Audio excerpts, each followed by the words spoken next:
묻겠습니다. 국방부가 28일 날 국회 국방위원회에 제출한 자료에 의하니까 고도화되고 있는 북한 핵과 미사일 위협에 효과적으로 대응하기 위해서는 일본과도 군사정보보호협정을 체결하는 것이 우리 안보 이익에 부합하다고 설명을 하셨죠? 예, 그렇게 했습니다. 예. 4년 전에 2012년 6월 달 이명박 정부 시절에 당시 밀실 협상 논란으로 문제가 돼가지고 체결 1시간 전에 중단된 바가 있죠? 예, 그렇습니다. 예. 장관께서는 지난 10월 5일 날 국방부 국정감사에서 한일 군사정보보호협정에 대해서 한일 간의 여러 가지 특수한 상황을 봐서 신중하게 해야 할 부분이다. 여건 조성이 필요하다는 발언으로서 유보적인 입장을 표명한 바 있는데 불과 23일 만에 180도로 입장이 바뀐 이유가 무엇이며 그 필요성이 무엇인지에 대해서 설명해 주십시오. 한일 간의 군사 차원에서의 협력이 필요하다는 것은 어제 오늘의 일은 아니고 군사 정보는 89년도에 저희들이 최초 일본에 요구한 바가 있는 것입니다. 그동안에 저희들은 그 군사 정보의 공유 필요성을 느껴왔고, 다만 국정감사 때 제가 그렇게 답변을 드린 것은 정부가 정책을 대외적으로 표명해서 실시하기 전까지는 또 내부 검토의 과정이 있습니다만은 그런 과정에서 제가 뭐 기본적으로 신중하게 해야 될 문제이기 때문에 그렇게 답변을 드렸습니다. 어제 저희 민주당을 포함해서 야3당 원내대표는 한일 군사보호 정보 보호협정에 대한 협상 중단을 촉구하기로 합의했습니다. 혹시 내용 알고 계시죠? 예, 만약 정부가 이 협정을 계속해서 추진한다면 지금 최순실 국정농단 사건으로 인해서 정부에 대한 국민들의 신뢰가 상당히 떨어져 있는데 이 문제가 다시 협상이 테이블에 올라가면은 상당히 어려움이 있을 걸로 예상이 되는데 이런 어려운 예상이 되는데도 협정을 계속해서 추진해 나갈 계획 갖고 있습니까? 뭐 저는 안보 문제는 쉬임이 없어야 되고 또 여야 간에서도 여러 가지 견해가 있을 수 있습니다만은 저희들이 필요하다고 생각되는 이 일이라서 시작한 만큼 의원님들의 또 여야의 그 이해와 협조를 구하도록 장관님의 생각이 하겠습니다. 불과 10월 5일과 20일, 그러니까 22일 만에 차이가 난 것에 대해서 대한민국 국방을 책임지고 계시는 장관님 생각이 쉽게 변화할 수 있다는 것 자체에 대해서 저를 비롯한 많은 의원들, 또 국민들께서 아마 이해를 못할 거로 생각되기 때문에 우려 차원에서 말씀드린 거니까요. 다시 한번 심각하게 심도 있게 생각을 해 주시기 바라겠습니다. 예, 의원님 말씀 잘 알고 있습니다. 예. 예, 문체부 장관께 질의하겠습니다. 예, 고생하십니다.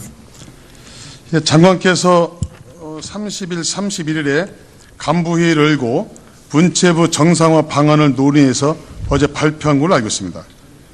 예, 저도 보도자료를 읽어봤지만 최순실, 차은택과 그 관련자들의 전횡으로서 망가진 문체부가 이 정도의 방안으로서 정상화를 찾을 수 없다라고 생각하는데 혹시 어떠한 방법을 갖고 계신지 한번 말씀해 주십시오.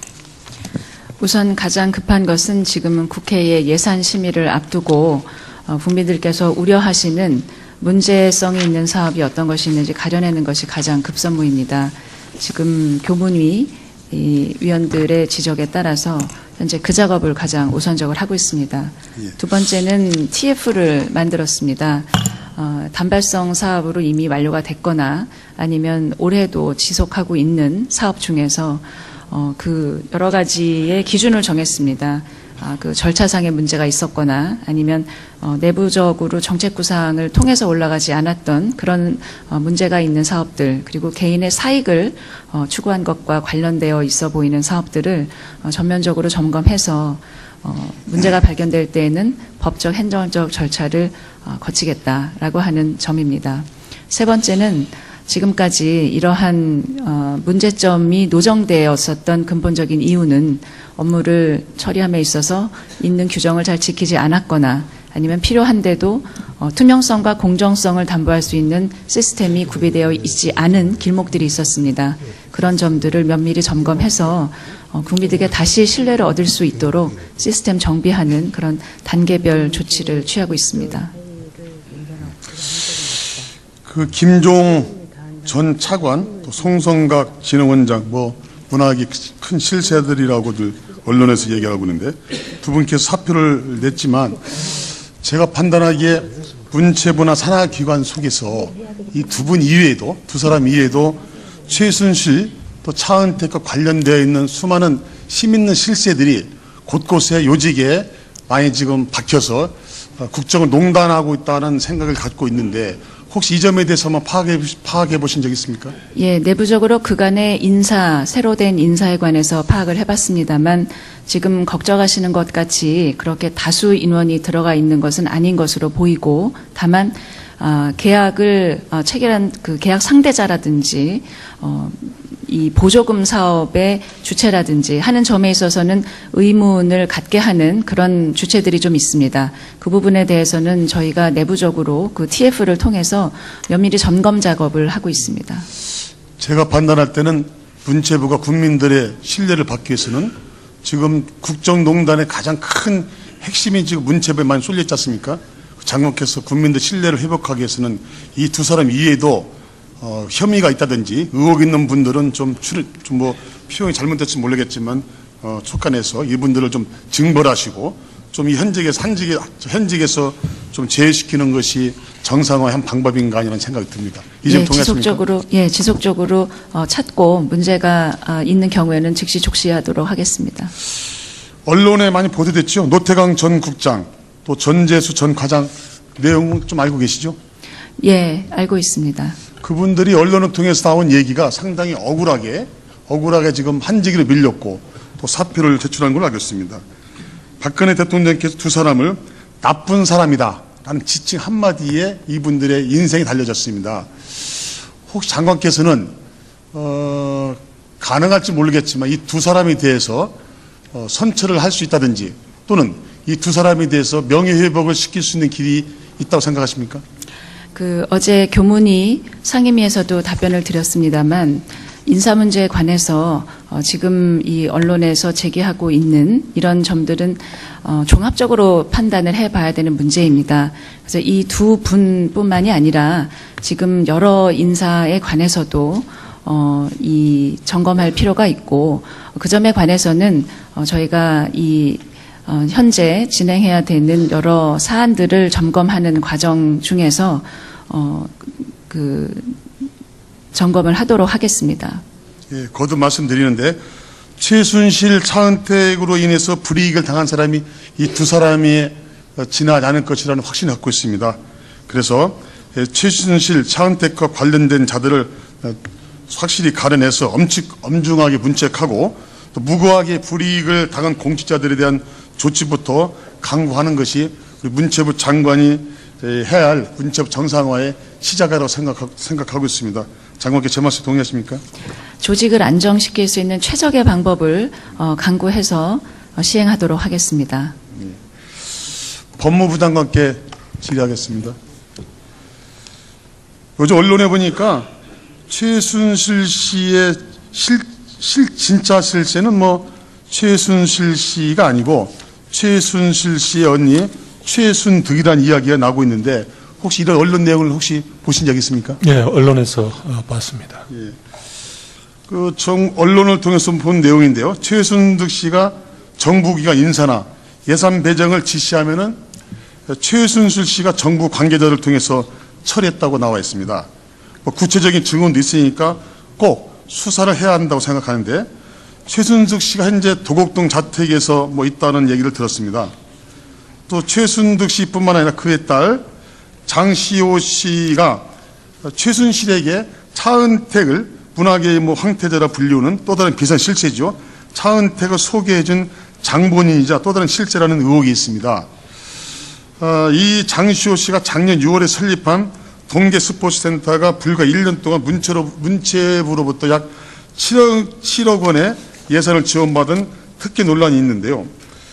최순실 씨의 국정농단은 처음엔 의혹으로 시작했지만 지금은 국민들을 혼란에 빠뜨릴 정도로 실체로 드러났습니다. 이 또한 최순득 씨도 지금은 의혹으로 시작하지만 아마 검찰이나 또 언론에서 또 정확히 해나면 최순실 씨 못지않은 엄청난 의혹의 당사자로 또 국정농단의 실체로 드러날 수 있는 확률이 크다고 보고 있는데, 혹시 최순득 씨와 그 딸이 이러한 것을 피하기 위해서 또 시간을 벌기 위해서 사건을 은폐하기 위해서 외국으로 또 출국할 우려가 있을 것으로 보이는데, 이 점에 대해서 우리 장관께서 미리 예방적 차원에서 이 두 사람에 대해서 출국 금지 정지를 요청할 생각이 없습니까? 예, 이번 사건과 관련해서 제기된 의혹 전반에 대해서 지금 특별수사본부에서 철저하고 또 공정하게 수사를 진행을 하고 있습니다. 이 방금 위원님께서 말씀하신 사람들에 대해서도 구체적인 혐의 사실이 특정되고 수사 단서가 확보되면은 검찰에서 법과 원칙에 따라 수사의 필요성을 검토할 것이고, 누차 방금 말씀하신 부분도 검찰에서 충분히 고려를 해서 조치가 있을 것으로 생각합니다. 예, 그래서 국민의 한 사람으로서 걱정스러워서 드린 말씀인데요. 또다시 최순득과 그의 딸이 사건을 피하기 위해서 외국으로 출국했을 때의 여러 가지 경우의 수를 생각해서 미리 사전 예방 차원에서 우리 장관께서 지금 수사를 맡고 있는 검찰 당국에 국민 한 사람 부탁을 드려가지고 출국 정지를 시키는 것이 마땅하다고 저는 생각하고 있기 때문에 제가 부탁의 말씀드리는 것입니다. 그 부분에 대해서 충분히 검토하도록 지시하겠습니다. 오늘 오후 2시에 한간에 큰 이슈가 됐던 안종범 수석이 오늘 2시에 검찰로 출두했습니다. 어저께는 보니까 언론을 통해서 보니까 최순실과 대통령 직거래했다. 자기는 본인은 대통령 지시를 받았다라는 등 이야기를 많이 했습니다. 검찰에 들어가는 순간에 많은 기자들로부터 여러 가지 질문을 받았는데 함구하면서 모든 것을 검찰에서 밝히겠다라고 했습니다. 그분께서 여태까지 쭉 진술해온 내용과 또 국정감사에서 밝힌 내용을 보면 전부 다 그분께서 하신 말씀이 허구로 드러났습니다. 이분께서 또다시 오늘 들어갔다가 또다시 밖으로 나와서 또 며칠간의 시간을 벌게 되면은 이 양반이 또 지금 국정의 중심에 있었던 힘 있는 분위기 때문에 사건을 은폐할 수도 있고 엄폐할 수도 있고 진실을 또 가릴 수 있는 분위기, 힘 있는 분위기 때문에 제 판단에는 안종범 씨를 긴급 체포 형식으로 받아들여서 48시간의 구속영장을 청구해서 사건의 진실을 제대로 밝혀야 된다고 생각하는데, 우리 장관께서는 장관의 입장이 아니고 국민 한 사람 입장으로서 이 안종범 씨를 긴급 체포해서 구속을 해야 된다는 저희 개인적 생각에 혹시 동일하십니까? 예, 이 사건은 전 국민이 주시를 하고 있는 사건이어서 지금 검찰 특별수사본부에서 철저하고 또 공정하게 수사를 진행을 하고 있고, 이 안종범 씨에 대해서도 아마 국민들이 우려하는 일이 발생하지 않도록 검찰에서 철저히 조치를 할 것으로 알고 있습니다. 장관의 말씀을 백민 100% 믿도록 하겠습니다. 그리 되도록 노력해 주시 바라겠습니다. 예, 차은택 씨 국정농단의 또 다른 몸통이죠. 지금 중국에 체류 중인 걸로 알고 있는데 혹시 정확한 소재를 파악하고 계십니까? 예, 지금 현재 수사 중인 사안이므로 구체적으로 말씀드리기는 좀 어렵습니다만은 검찰에서 그 차은택에 대해서 그 신병을 확보하기 위해서 필요하고도 가능한 모든 조치를 취하고 있는 것으로 알고 있습니다. 이 차은택이라는 그 감독이 대한민국을 들었다 놨다 하고 있습니다. 이게 각종 언론 지금 차트에 나와 있는데요. 저 내용 이외에도 수많은 사건을 통해서 대한민국을 들었다 놨다 했는데, 이란 사람이 수사 대상에서 아직은 포함되지 않았다고 해서 지금 귀국을 시키지 않는 것은 또 다른 또 사건 은폐하는 의혹이 국민들로부터 일어나지 않을 걱정인데, 거듭 말씀드리지만 차은택 씨는 빠른 시간 내에 좀 귀국시키는 것이 우리 장관께서 해야 될 역할이 아닌가 생각되는데요. 예, 조속한 시일 내에 귀국을 송환을 할 것이라고 생각합니다. 예, 30일 날 청와대 압수수색에서 필요한 자료를 확보 못하고 임의 제출 방식으로 다 자료를 받았지요? 예, 최초 그 압수수색 당시에는 형사소송법 110조와 111조에 의해서 그 청와대 측에서 압수수색 장소 및 대상이 군사상, 공무상 비밀에 관한 것이라 해서 형사소송법 규정에 따라서 불승인 사유서를 제출하는 바람에 그 압수수색에 있어서 시일이 좀 걸리고 절차상에 서로 맞지 않은 부분이 있어서 논란이 됐습니다만 그 이후에 검찰과 협의를 거쳐서 절차에 따라 압수수색 영장을 집행해서 필요한 자료를 제출받은 것으로 알고 있습니다. 직접 압수수색했습니까? 예, 저 영장에 의해서 제출을 받아서 압수수색을 한 것으로 알고 이미 있습니다. 제출이 아니고요? 그 집행 방법에 대해서는 지금 수사 중인 사건이기 때문에 구체적으로 말씀드리기 저희가 어렵습니다만 알고 있는 내용에는 이미 제출을 알고 있습니다.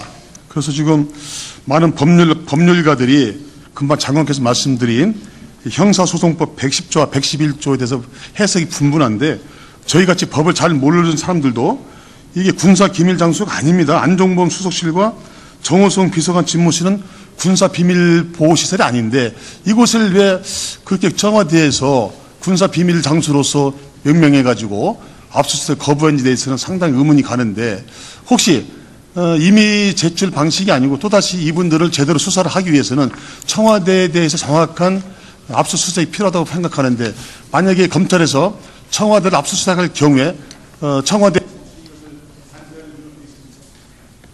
다시 한번 말씀해 주시겠습니까? 예. 압수수색을 할 경우에 청와대에서 압수수색을 강요할 수 있는 거부할 수 있는 여지가 있다. 지금 청와대에서 검찰의 압수수색 절차에 대해서 충분히 협조를 하겠다고 이야기한 것으로 알고 있습니다.